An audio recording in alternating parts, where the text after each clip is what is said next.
Welcome back to the channel, everyone. Manny B in Investing in BI. And in the last video that we did, Paribus Twitter Spaces, a recorded space where Paribus talked about MVP testnet. They talked about cross-chain bridging, and they talked about the potential for a PBX Cardano native token, or CNT. In this this call, I was kind of just hanging back, kind of just in read-only mode. And why is because I just like the freedom of being able to kind of just do what I want. If I'm feeling, really good and I want to make a bunch of content, I can do that. If I want to fall back and just chill and be in read-only mode, I can do that as well. That's why I don't really want to work for anybody else. I kind of just want to work for myself, work for the community build, community engage. That's my thing. That's what I get energy doing. So with that said, I'm back. Never really left, but if you've noticed I would do, 1 to several videos in a day, and I went to doing like one a week, like maybe the past 2 weeks. But took a break, kind of got re-energized, and I'm back at it, back in the scene. So we have a question here. Once bridged to Melcomeda, can we store stake PBX through a Cardano wallet? So this is a really good question. And I responded in text form, no, Melcomeda uses .sol contracts, so you would interact with MetaMask. I'll make a video explaining how this would work. All right, so how would it work? All right, first off, what is Melcomeda? Melcomeda is a layer 2 scaling solution for the Cardano blockchain. It is a Ethereum virtual machine compatible layer 2. So basically an emulation or a virtual machine for the Ethereum network. Ethereum allows you to run smart contracts or instructions or programs on a blockchain. It is different from Cardano in its structure, in the way it was built. In an interesting fact about Ethereum is that Charles Hoskinson, the founder of IOG, who built Cardano, was actually one of the co-founders over at Ethereum before he left. So the relationship between the two crews or communities is kind of rocky, but me personally, I have a love for both. I think there is room in the planet for both blockchains and even more. I think the future is interoperable. I believe the future of blockchain technology relies on everyone bringing different and unique ideas to the table to find out what works best for the planet. I think Ethereum and Cardano both have great intentions and have added great things to this technology that we all know and love. So with that being said, how is that going to work? What is PBX currently doing? What are their plans? Well, when it comes to, previous blogs, live chats, Twitter spaces, we have learned a lot, and a lot has come out in the past. So I know for a while that they were going to be interoperable, and you know too, because they talk about that often. The thing is, I think Dennis sent a message to the Telegram, a message that he didn't intend to send to the main official Telegram group, and he quickly deleted it. And because I'm not a clout chaser or anything like that, I didn't report on that because I didn't want internal information that wasn't really made for the public to leak. And I'm glad that nobody else really did it either that may have seen it. But in the screenshot, he talked about meeting with Nomad. Nomad, what is Nomad? Nomad is a bridge that bridges a lot of tokens, and I use Milky Swap. I really like this decentralized exchange, and they have a partnership with Nomad. Nomad's a really interesting project. They have a lot of female leadership there, female developers there. So that's like, for the woke crowd, that's a really big positive for them. But they do great work,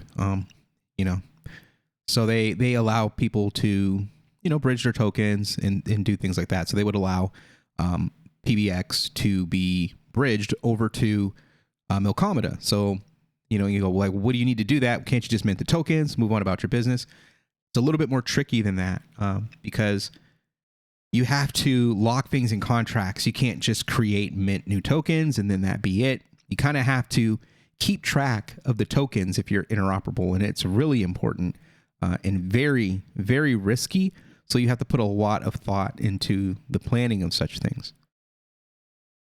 So they have to have liquidity for tokens locked in contracts, be able to, get those tokens created, minted in real time on the other chain that they're going to.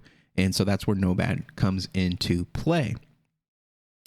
The technical details on that will probably come in future videos. But in short, no, you can't use a Cardano wallet to use Milcomina. So for what I use and most people use, there are two wallets. There is Flint Wallet. Flint Wallet is a Cardano wallet that allows you to move your tokens from Cardano to Milcomina. They basically wrap your ADA into what's called WADA or wrapped ADA, and it allows you to put them on MetaMask like I have here. I have what's called Milk ADA. Milk ADA and WADA are the same thing. So this is ADA that's wrapped and allows me to use it on Milcomina C1, which is just a layer 2 EVM compatible blockchain, which is right here. So we can see that I have my tokens in here. I've got, my Milk ADA right there. So the ADA is Milk ADA is ADA. It has the same value. You can trade it, like you can swap. So you can swap Milk ADA for the token for this DEX, or you can swap it for BTC if you want to. So you can do, wrapped BTC. You can do wrapped USDC, wrapped multi USDT. So there's a lot of things you can do with Ethereum. So there's a lot that you can do.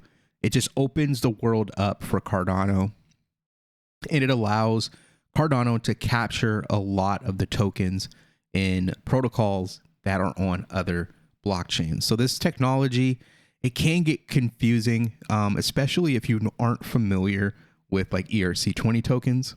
So it's all good. All of this is good. Like this protocol, this exchange is forked from a very popular Ethereum DEX, and it basically allows Cardano people to use Ethereum protocols without paying those Ethereum fees. So for instance, if I wanted to swap Milk ADA for, I don't know, what do I usually do? Like Milky, I guess. That might not be a good one. Say like USDC. So I can put Max. I can put, I don't have a bunch of Milk ADA, but this is a lot because I just use this to cover fees. So let's take a look. Let's hit swap and let's look at the fees. So I could swap, almost $4 ADA for about $2 USDC. That's what, Cardano is worth right now. It's a down market, so prices are pretty good. This gives you the route. It works and looks just like a DEX on Ethereum. And it works like that because this is an Ethereum contract. So that's why it works and looks just like an Ethereum DEX would look, just like Uniswap or PancakeSwap or something like that. So the fee, look at the fee right here. Have you ever used a Cardano application and looked at the fees? Like for instance, Sunday Swap or MinSwap. MinSwap costs 2 ADA per transaction as a base. Then there's a network fee. So your network fee might be 0.20 for a network fee. And then you have to pay a provider fee of 2 ADA. Then you have to put 5 ADA as collateral. So your barrier to entry, although much cheaper than Ethereum, is, in my opinion, kind of pricey. You have to literally have about 10 ADA in order to perform a transaction. And this isn't talking about, the actual collateral, or not collateral, but what you're looking to exchange. You have to have, if you want to trade ADA for, wrapped Ethereum or wrapped USDC, like we're doing right here, you have to have at a minimum $10 to play. And although that seems like very little, It's kind of a lot in my opinion when you can do it for literal change in your pocket. Like if you want to do this swap right now, $2, pick up $2 worth of USDC with your ADA, you can do this for next to nothing. You're talking about a fraction of a penny here. This is less than 1 cent. Well, not cent, but 0.00 ADA. So what this costs like a half of a penny to do this transaction.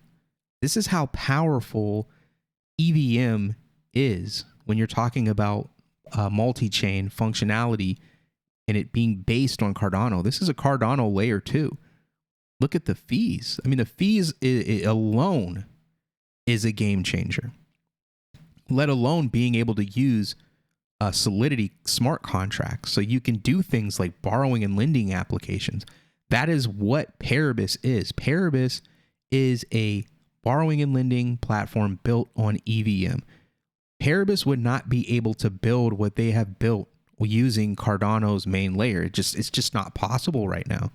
Cardano is really in its infancy. So that's how powerful EVM is. It allows you to utilize the technology that Ethereum has and settle it using Cardano, using ADA, wrapped ADA.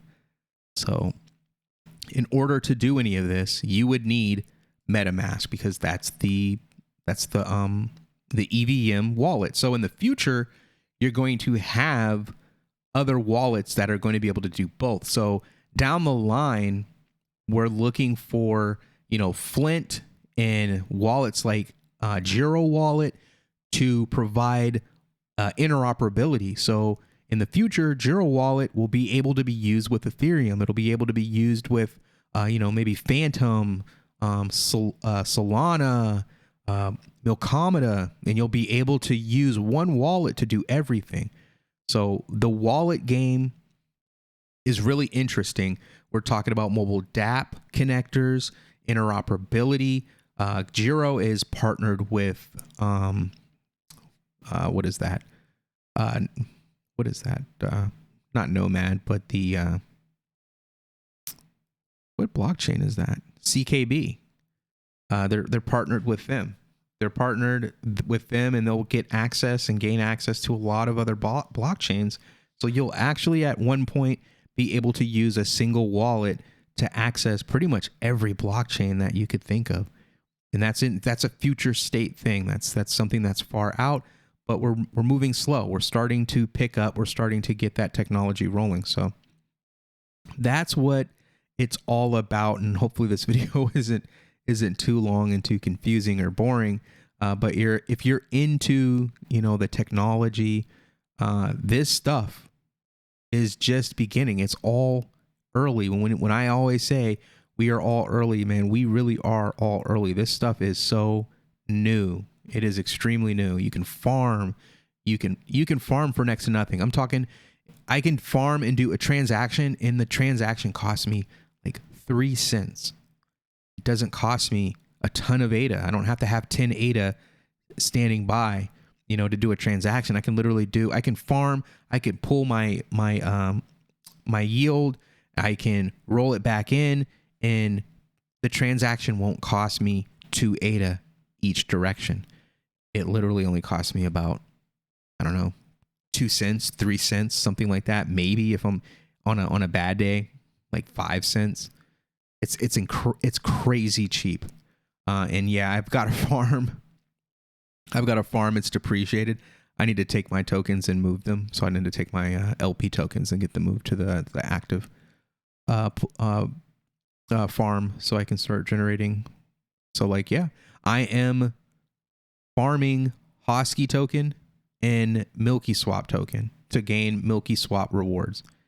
Using meme coins, I am farming for next to nothing. I took like $20 and did this, and you don't lose your money to fees. If you farm on Cardano with $20 worth of ADA, you're probably going to be in the negative for like a year.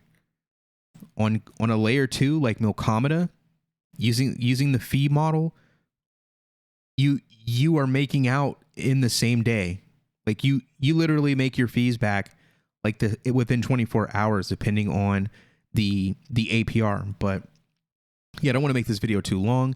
If you have any other questions or want me to talk more deeper about Milky Swap, I do have some videos on Milky Swap, and I plan on diving deeper. And I will start to, do a series on Milky Swap yield farming and how that's working, and then probably start looking at yield farm optimizers. But those videos will be, separate. I'll have a separate playlist for all those. But thank you for checking out the video. Hopefully this explained things for you. If anybody else has any questions, just, drop them in the comment section, and I'll try my best to get to them and maybe create some content so that you can get a better understanding. So thank you again for checking out the video. Hit that like, hit that share, subscribe, and I'll see you on the next one. Peace.